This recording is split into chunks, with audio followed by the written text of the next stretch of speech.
El ejército austrohúngaro marchó a la Gran Guerra creyendo que su tamaño bastaría para imponerse. Casi 8 millones de hombres, uniformes de distintas lenguas y una bandera que debía unir lo que la historia mantenía separado. Pero toda su grandeza pendía de un hilo. Durante los 4 años de conflicto, el bloqueo enemigo asfixió su economía, el hambre vació barrigas y depósitos, y el nacionalismo encendió mechas en cada rincón de la doble monarquía. El mando intentó apagar incendios con órdenes viejas y trenes sin carbón, pero la realidad fue otra. Huelgas, deserciones y regimientos que ya no se movían con la voz del oficial. Esta es la historia del imperio ejército que se volvió un ejército sin imperio. While the French and German armies are locked in a bloody struggle at Verdun, the Russian army is on the march in the east to help its Western allies. General Alexei Brusilov's new tactics and training have revitalized his armies, who are ready to strike the unsuspecting Austro-Hungarians.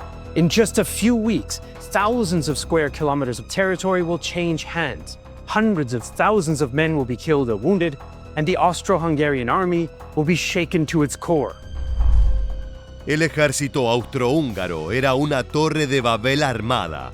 Sus uniformes mostraban una aparente unidad imperial, pero dentro de ellos convivían más de una docena de nacionalidades, cada una con su lengua, sus lealtades y su propia idea de patria.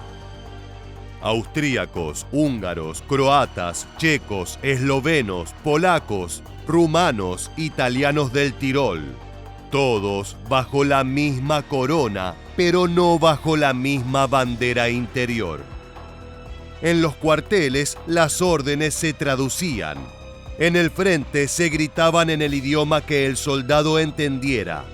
Un mando centralizado en Viena y Budapest intentaba dar coherencia a un mosaico que ya se resquebrajaba antes del primer disparo. La estructura militar de la doble monarquía reflejaba la dualidad política del imperio. Existían 3 ejércitos: el Gemeinsame Heer, el Landwehr austríaco y el Honved húngaro. Cada uno tenía sus propios mandos, presupuestos y hasta idiomas administrativos. La coordinación entre ellos era una hazaña burocrática, ya que resultaba lenta en tiempos de paz. Y en guerra fue un caos. A la cabeza estaba el viejo emperador Francisco José y su jefe del Estado Mayor, Franz Conrad von Hötzendorf, un hombre brillante en teoría y temerario en la práctica. Las decisiones se tomaban con una altivez de un siglo anterior, sin entender la magnitud industrial del conflicto que se avecinaba. Así fue como el ejército entró en la guerra, confiando en su número y en la lealtad de sus pueblos, pero ninguna resistiría el paso del tiempo. Austrian historian Christian Ortner writes that the Austrian army increasingly developed the Jagdkommandos as a response to the Russians, since Russia seemed the most likely enemy in a major war. However, there were no central army directives for Jagdkommandos, no specialized training, and no overall place in army doctrine. In fact, official Austrian army doctrine had not changed since the 1860s. Emphasis was on infantry, and there was, for example, no coordination with cavalry and artillery. En 1914, las tropas imperiales cruzaron el Danubio para aplastar a la pequeña Serbia. Pero lo que debía ser una campaña rápida se convirtió en una pesadilla de montañas imposibles, enfermedades y emboscadas. Y al norte, contra Rusia, la historia se repitió. Ofensivas mal planificadas, líneas de abastecimiento rotas y 1 millón de bajas en los primeros meses. Los soldados marchaban con entusiasmo dinástico y los pocos que regresaban lo hacían con el alma rota. No querían verlo, pero la explicación estaba delante de sus rostros. Training emphasized marksmanship and physical fitness, and the infantry was supposed to win on the field by means of all-out vigorous attacks. Willpower and courage were enough to overcome things like artillery or machine guns. Austrian Army Chief of Staff Konrad von Hötzendorf was convinced of this idea, and he was not alone. The French also subscribed to it. This resulted in devastating losses for both nations in the early stages of the war, when infantry attacked modern weaponry and expected to win by willpower alone. Para 1915, el imperio ya combatía en 3 frentes: en los Balcanes, en el este y desde la entrada de Italia, en los Alpes. Cada frente drenaba recursos, hombres y esperanza. Las 12 batallas del Isonzo en el frente italiano se convirtieron en un infierno repetitivo. Meses de bombardeos para avanzar unos metros, montañas que devoraban hombres y ríos que se teñían de sangre sin que el mapa se moviera. La victoria de Caporetto en 1917 fue apenas un espejismo sostenido por la ayuda de su aliado alemán. Sin embargo, estas 2 potencias nunca consiguieron consolidar su sociedad bélica, ya que los mandos de cada fuerza querían seguir su propia estrategia sin oír la postura del otro. Y en ese cruce, la mal preparada Austria-Hungría se llevó la peor parte. Both the Central Powers flatly refused to help the other and developed largely separate efforts. One bright spot was the addition of the Ottoman 15th Corps to the Eastern Front to help bolster the Central Powers' defenses. The growing animosity between Germany and Austria-Hungary was reflected elsewhere in the East as well. German staff officers like General Linsingen questioned the ability and spirit of Austro-Hungarian colleagues appointed through their dynastic links. La guerra moderna exigía velocidad, coordinación e industria. Pero el imperio ofrecía lentitud, desorden y un aparato estatal que crujía. Su ejército era numeroso pero desigual. Divisiones de élite junto a campesinos sin entrenamiento, fusiles nuevos junto a armas de museo, órdenes que llegaban tarde o se perdían en la cadena jerárquica. Lo que parecía fortaleza, en realidad era una fragilidad multiplicada. A medida que la guerra se alargaba, las fisuras internas se transformaron en abismos. El hambre se expandía, las huelgas se volvían comunes y la fe en la monarquía se evaporaba. Los discursos de unidad sonaban vacíos en un ejército donde cada nacionalidad soñaba con su propio destino. Los 14 puntos de Wilson, una serie de propuestas del presidente estadounidense para negociar la paz en Europa, se convirtieron en munición ideológica. Dentro de esos puntos, el que más llamó la atención fue la promesa de autodeterminación para las nacionalidades oprimidas, que se esparció por el frente como un manifiesto clandestino. Aún así, el Estado Mayor seguía dibujando planes con la misma obstinación de 1914, como si nada hubiera cambiado, y como si los errores en el campo no se siguieran acumulando. Generally, the Austro-Hungarian front line was behind 3 belts of wire and consisted of deep trenches featuring overhead cover, fire steps, timber, concrete emplacements, and nearby shelters. Lines were spaced out about 50 to 100 meters apart, but although the front trenches were heavily reinforced, those further back were not. In some places, Austro-Hungarian rear lines were poorly constructed and, according to Brusilov, comfort trumped defensibility.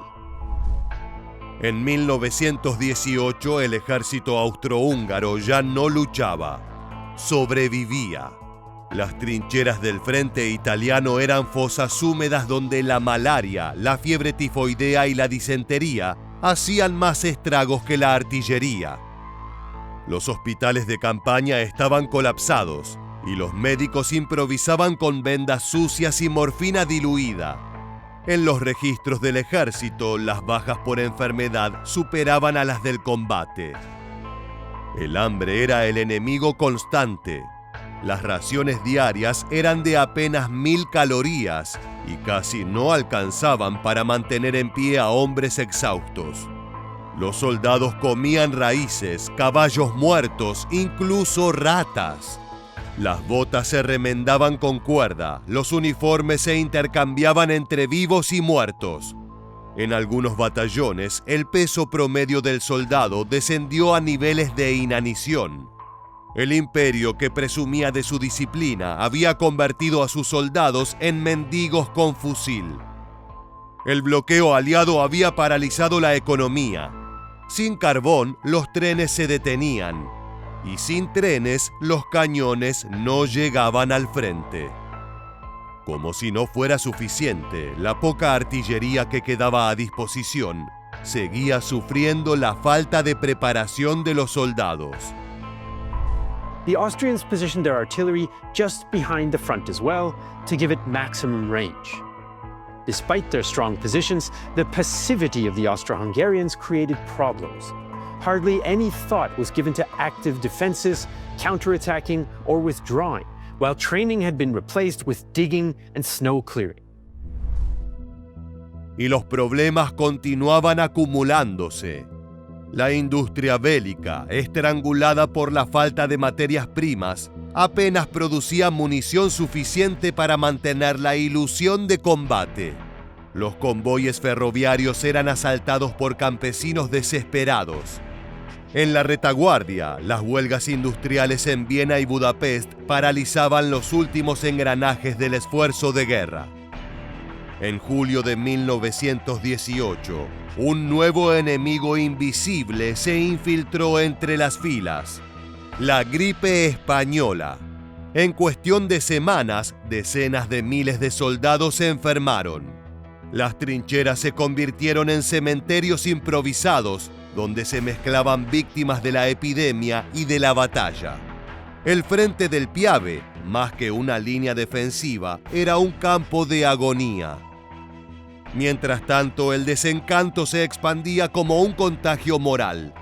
Las cartas de los soldados reflejaban desesperación. No luchamos por el emperador, sino por un pedazo de pan. Los rumores de paz circulaban más rápido que las órdenes. Los oficiales seguían hablando de sacrificio y honor, pero sus palabras ya no tenían eco. Las canciones patrióticas fueron reemplazadas por silencios. Los desertores se multiplicaron. Algunos escapaban hacia sus aldeas, otros se entregaban al enemigo convencidos de que los italianos alimentaban mejor a sus prisioneros. Las ejecuciones por insubordinación ya no bastaban para infundir miedo. Los propios oficiales comprendían que fusilar a un hombre famélico era inútil. Rendirse era la alternativa más sensata. The attackers captured huge numbers of Austro-Hungarians, as one new prisoner of war recalled. All resistance was useless. Machine guns already stood in front of every entrance to the caves. The trenches had been taken. Todo era un gran desastre. La moral se desplomaba y con ella la autoridad. Las órdenes se discutían. Los mandos locales actuaban según conveniencia o nacionalidad. Los soldados leían panfletos en checo o húngaro que prometían independencia, y muchos creían más en ellos que en los comunicados de Viena. El ejército que debía unir al imperio se había convertido en su laboratorio de disolución. A finales del verano la situación era insostenible. Los almacenes vacíos, las locomotoras detenidas y las epidemias transformaron la retaguardia en ruinas. Lo que seguía llamándose frente era apenas una línea de hombres agotados, sin pólvora ni convicción. En ese punto, la política se filtró definitivamente entre las bayonetas. Los soldados ya no combatían por una monarquía en la que no creían, sino por sobrevivir hasta que alguien firmara la paz. Así, el otoño de 1918 llegó con la certeza de que el fin era inminente. En los despachos de Viena, los generales seguían planeando ofensivas que el ejército ya no podía ejecutar. En el campo, la guerra había terminado sin necesidad de proclamas. No quedaban fuerzas para continuarla. En octubre, Hungría rompió con Austria. El Consejo Nacional Checoslovaco fue reconocido por los aliados como futura autoridad legítima, y los eslavos del sur comenzaron a organizar su propio estado. En cuestión de días, el imperio dejó de ser un todo para convertirse en una suma de fragmentos. Como reflejo perfecto de esa disgregación, el ejército dejó de obedecer. El 21 de octubre, de las 57 divisiones desplegadas en el frente italiano, 21 se negaron a cumplir órdenes. En los campamentos, las banderas imperiales eran reemplazadas por símbolos nacionales improvisados. Escarapelas checas, pañuelos húngaros, insignias croatas. Las deserciones se contaban de a miles. Los oficiales impotentes sabían que ya no mandaban sobre un ejército, sino sobre una multitud dispersa que solo compartía el agotamiento. 3 días después, el 24 de octubre, Italia lanzó su ofensiva final en Vittorio Veneto. La respuesta imperial fue un eco. Los cañones sin munición y los trenes sin carbón sellaron el destino de la doble monarquía. La línea del Piave se quebró como cristal.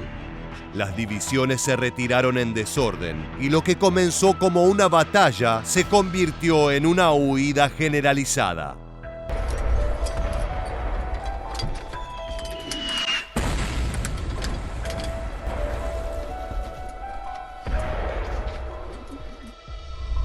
El 27 de octubre, 13 divisiones completas desaparecieron de los registros.